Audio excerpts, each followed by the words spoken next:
Rapak, asin dai na mapakinabangan pa, an harong kan pamilya Elep kan Purok 1 Barangay Dos Vincents, Camarines Norte. Makalis na malubog sa baha kan manrapado an bagyong Christine sa Kabikolan, duwang simana na nakaagi. Sigun kay Nanay Arlene, an pinagtagpi nindang harong, an sulamenting pig-iiru kanindakan sa iyang pamilya. Alagad na wash out pa kan bagyo. Problema niya ngunyan kung sain makuaning panggastos nga ni magkaigwaliwat nin harong. Urog pata sa paglalabada niya man sa napigkuko ang pangangaipuninda sa urual daw. Daiman da siyang makakatuwang na sa buhay. Makalis na mamaaram na sa kinaban an sa iyang esposo. Hindi naman namin akalain na lalalim talaga siya eh.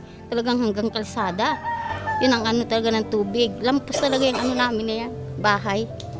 Tulong na aki an sa iyamandaang pigbubuhay. Ang tulong ini ang nagkakaralasi pa na dugang manaagyat sa iya bilang solo parent. Huli kan siring na kamugtakan, laom niya na may makatabang sa iya na magkaigwaliwat nin sa diring maiistaran. Sana po, makaano lang ako sana kahit konti lang sa ano ng bahay namin. Kahit simple lang, basta sama-sama kami. Yun lang po.